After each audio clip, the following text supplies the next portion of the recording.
Good morning. How are you all today? And welcome to Integrative Preparedness. Grab yourself a cup of whatever you drink, and let's talk about a potential attack on America, one that I think is very, very possible. Uh, I should have said, I backed up out of the camera and I noticed that I was wearing, I'm going to give this place a plug. I am wearing my College of the Ozarks sweatshirt. Y'all familiar with College of the Ozarks? It's called Hard Work U. And in my opinion, it is the best college university in the country. If you want your kids to get an exceptional, non denominational Christian education in just an exceptional environment, it's down around Table Rock Lake, and we love it. And we go down there and support them. I didn't go there. I wished I had. But we support them whenever we can by buying their stuff and eating in their restaurants and buying their ice cream and staying in their lodge, and it's just a beautiful place. And there's somebody on here who knows all about it. So how are you today? I watched an interesting movie. Well, let me ask you this: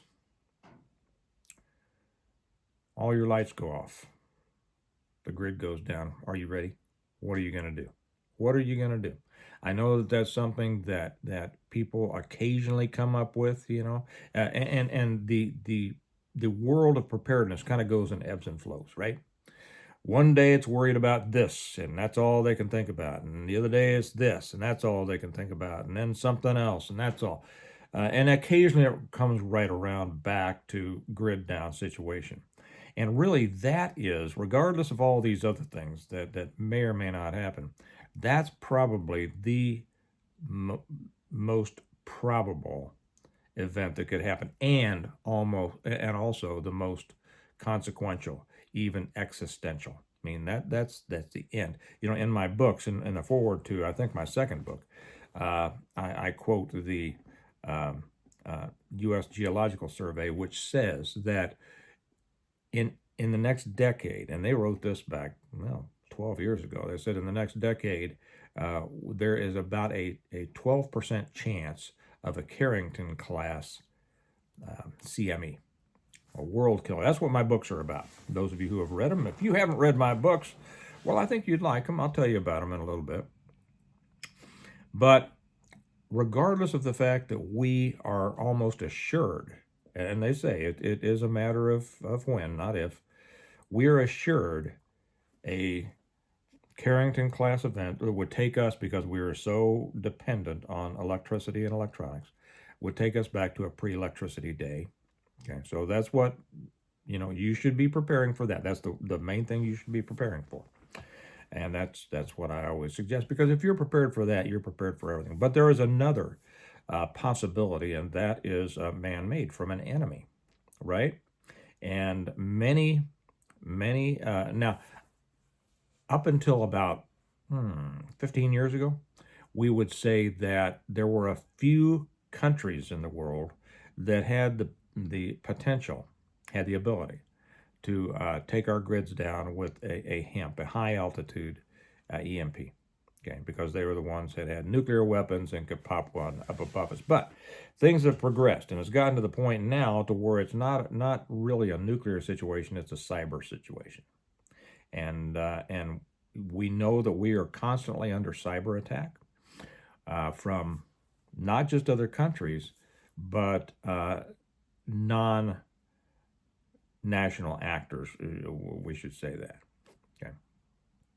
And you need to be ready for it. I mean, imagine, wake up in the morning, or not wake up, or whenever you get up and you see all the lights are off. What are you going to do? Well, I watched a very interesting show. It's a mini series kind of, and it's on Netflix. And I'll tell you right now, it's a good one. I'm going to tell you why, and I suggest you watch it. It's called 0 Day, and I'm not going to give you the details because I don't want to ruin the story for you, but I'll give you a little bit. I didn't watch it at first because I saw that it starred Robert De Niro. Yes, I know. I feel the same way. I never liked De Niro, regardless of his recent political antics. I've never been a fan of De Niro. I haven't liked him since The Deer Hunter, which, well, I farther back than that, I haven't liked him since Taxi Driver. And for those of you old enough to remember those, and I didn't like him in any of the mob movies. I know he's made a name as Mr. Mob, right? Kind of like Mr. Mom, Mr. Mob. You gotta you want to, and that's because they cast him in Godfather 2. So that established his mob creds. And from then on out, anybody that made a mob movie, well, can we get De Niro, right? I think the only one, well, he did a good job when he was younger in that one Godfather 2, but the only mob movie I ever thought he did worth a darn in was in The Bronx Tale, and he didn't play a mobster in there. He was pretty good in that. But the others don't stupid, right? But anyway, so I almost didn't watch this thing, and but I broke down because okay, man, you need to be. I mean, it's one of those grid down. I forget what the tagline said, but electricity goes down. Now what? I said, okay, I have to watch that since that's my, that's my field, right? So I got to watch it. I didn't expect to watch more than about 20 minutes of it, which I don't. Anytime I see these disaster movies, and I go, okay, I should watch that. I should try to watch it. I don't think I make it past 15 minutes of most of them. And that one what was that one that Obama was a part of? That's been a couple of years ago. I thought it was a stupid movie. I thought it was a horrible movie. I did watch the whole thing just because it was the thing, and I wanted to be able to talk about it intelligently. But you talk about stupid. I mean, if I didn't think I needed to talk about it, I wouldn't have watched more than 15 minutes of that. But this is different. 0 Day. The grid goes down. Let me give you a short scenario. Grid goes down. Everything's off, right? Comes back on, and comes back on 1 minute later. But during that time, a lot of stuff happens. Imagine what happens, if with no electricity for 1 minute. Train signals not on, catastrophes in cities, hospitals, shut down for a minute. A lot of things. Anyway, over 3,000 people die in that 1 minute. And then a message is sent to every cell phone in the country, and it says, this will happen again.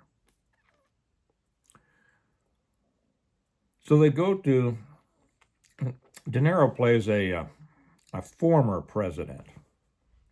And at first, I almost went against it because the president is played by it's a black woman, and we might have a black woman president someday, but throwing in these virtue signaling stuff just turns me off. And I said, okay, that's number one. This is going to turn into a real lib De Niro, hit piece, and it wasn't. I was surprised. Matter of fact, there was very little politics in it. Let me get back to that. De Niro plays a former president who it is billed that he is he was a president who wasn't necessarily he was able to work across party lines. He had a very good reputation, unlike De Niro himself, right? So he was accepted by both sides, and unlike pretty much any president we've had, in my recollection. But excuse me. They reach out to him and they ask him to take over, and they have formed, the president, has formed a commission to look into what this is. What happened? Who did this? We have to address, because it's not going to happen again. That's what they say. And he plays this former president who has some issues in his background. Won't tell you what those are because they are interesting and they do add to the story. And they ask him to take over this commission. And what it is, they are going to give this commission special powers, special super constitutional powers, meaning that they can, circumvent the Constitution. Uh, you know, Possible suspension of habeas corpus, uh, raids, arrests without warrants, all of this stuff. And he expresses concern about this. And not in a way, and I'll tell you, I have to give, I'm not going to give De Niro any credit. I mean, he acted well in this. He kind of reminded me of one of my grandfathers in this, to be honest. But whoever wrote it, whoever directed it, did a good job in really not making this a political situation. They really did. You won't know pretty much how De Niro's character feels politically. So I'll give him that. And so the whole 6 series, and it's on Netflix. The whole 6 series is how this commission investigates, and there's a lot of stuff in there that you will learn. A lot of you, let me put it this way, a lot of you will learn a lot. A lot of you will learn a lot. Some of you who know the inside on some of this stuff will go, but there wasn't anything that was so misleading that, oh, that's not. Some stuff just, it helps the movie go along. But a lot of you it will make you think. And I won't give away who did it. I will say that it was not a foreign country or group. And I won't tell you the ending. But I will say that it poses what I consider to be a very plausible scenario for something that could happen and for which we need to be prepared. Okay, is that obtuse enough? I don't want to give away the story because I really do suggest you watch it.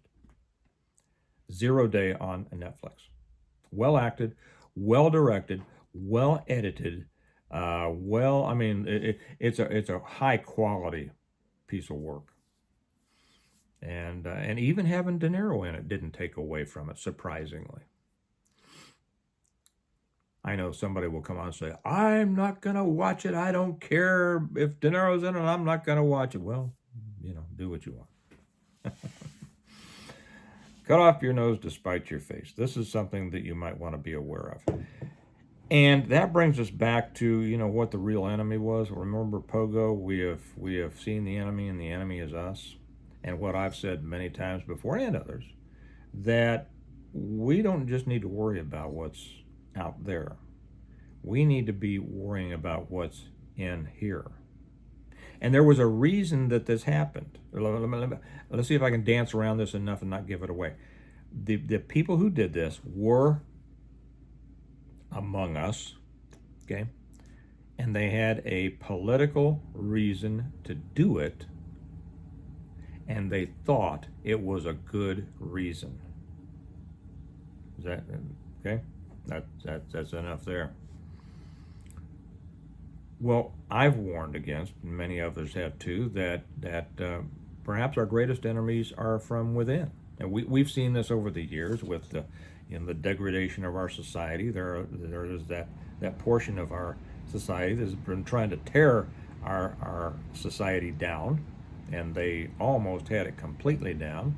Looks like we're making some rebound here. We will see what happens with that. We have to keep going. Those who still believe in, truth, justice, the American way, the foundational principles, have to keep fighting. You have to be involved. You cannot separate yourself from the system while there is something to fight for. Now you do have to separate yourself from the system to the extent that you can survive without the system. That's what preparedness is all about. Okay? But you can't just say, hands off, I'm running and hiding, I'm not going to be a part of it because I think the whole system is blitzo. You shouldn't do that. And I'm always I won't say amused or amazed or whatever. I find it interesting that so many people who consider themselves super patriots, who hold up the founders, right, who hold up the revolution, somehow won't themselves, you know, live up to those standards that they claim to revere. Okay, so we got to do it. But this movie brings out the very real possibility of something happening that is an existential threat that is done from the inside. And according to the people who did it, thought it was for a good reason. And interestingly, also, the people who fought against it, who were investigating it, the commission, now they go into some real hardcore stuff against the American people in order to. So, see, interesting thing, both sides think they're trying to save America. Really? Yeah.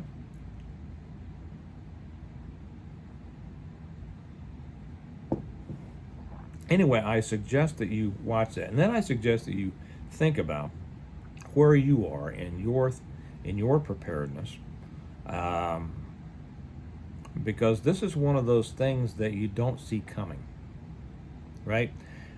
People are concerned about the economy. I'm not going to talk about that today. Some people are still trying to scare you all about a collapsing economy. I will say this: if the economy collapses, if the world collapses around you, whether you collapse or not, it's up to you. Simple as that. And people are concerned about, of course, the developing situation around the world. You know, Ukraine, the southern border, Israel, Iran, China, Taiwan, all sorts of things. Everybody, these are the kinds of things that we kind of see coming, and we can, you know, and I know a lot of people like to keep up to date on that.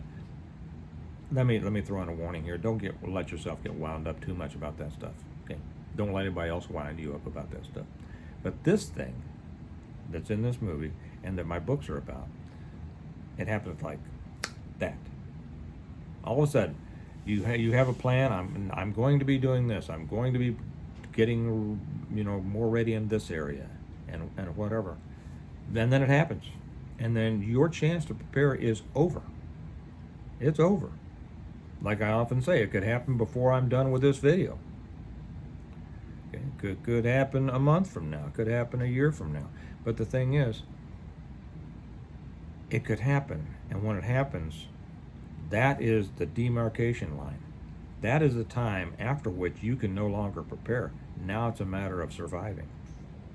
And so ask yourself this: have you done everything that you can to prepare yourself to live separate from the system on which you now rely for a great many things?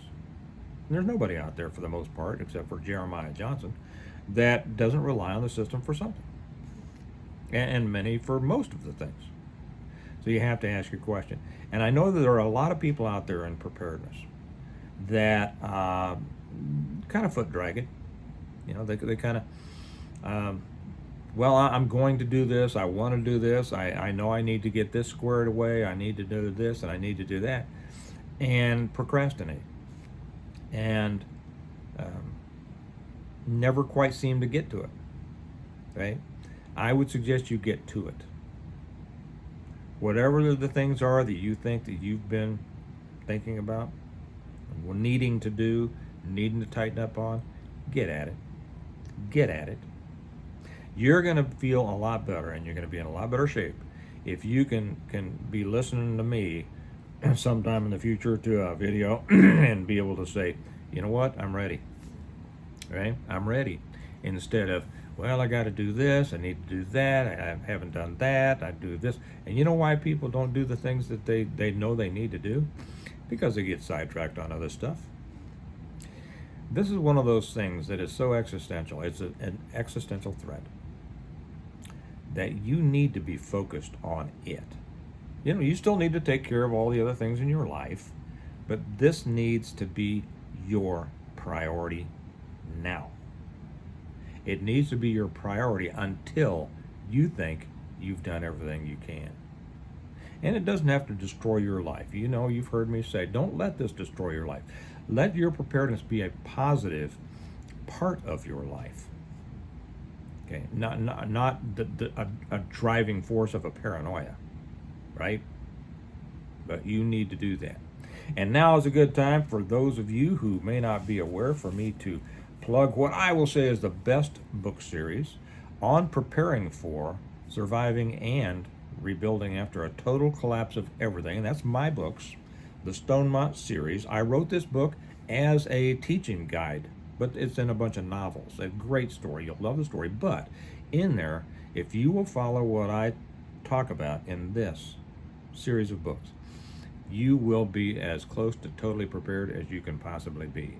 You'll love the story, and you won't even realize you're learning, but you will as you go through. You go, oh wow, okay, wow, wow, wow, wow, wow, wow, wow. And you know what? You're going to hear things that are much different than you've heard from other preparedness outlets.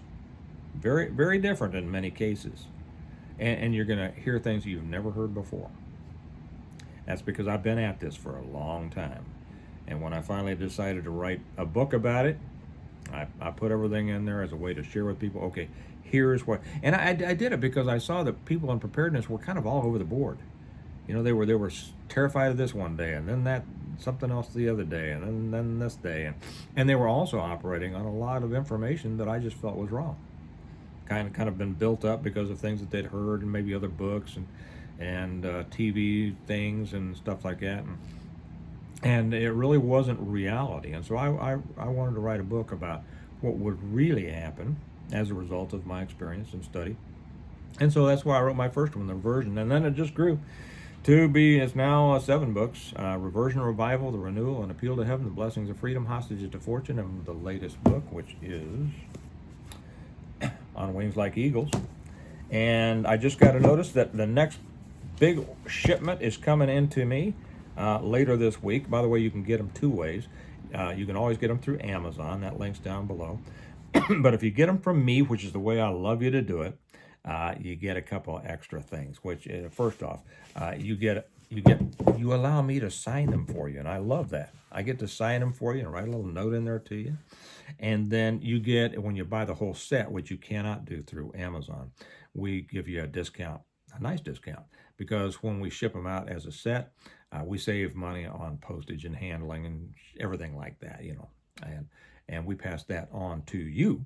And then I throw in the Stonemont notebook, which I use mine all the time, and you will too. You'll like that. So if you haven't read them yet, I would suggest you make that the next thing that you on your list, on your preparedness list. Don't stop the other stuff, but you start reading those books, and it's going to give you so many ideas you haven't had before, and it's going to help. Plus, you'll enjoy it, okay? All right, think about this. I do suggest that you, and the links are down below. Did I say that? The links are down below, either through Amazon or through our website, stonemont.us. Stonemont.not com, but US, because US, us, right? So I do suggest you watch that series.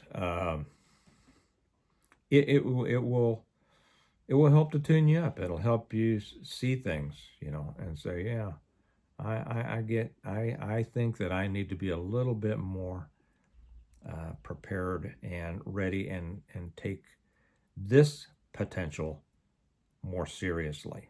Okay, the world is going on. There will always be trouble with Russia. There will always be trouble between Israel and others. There will always be trouble. There will always be trouble. And we may have to deal with some of those things. But this is the thing that when we have to deal with it, it's like it's over. And you need to be ready for it so that you won't be over. Okay? All right. You all have a good day. Remember that we prepare well today in order to live well tomorrow. And I'll talk to you later. Bye-bye.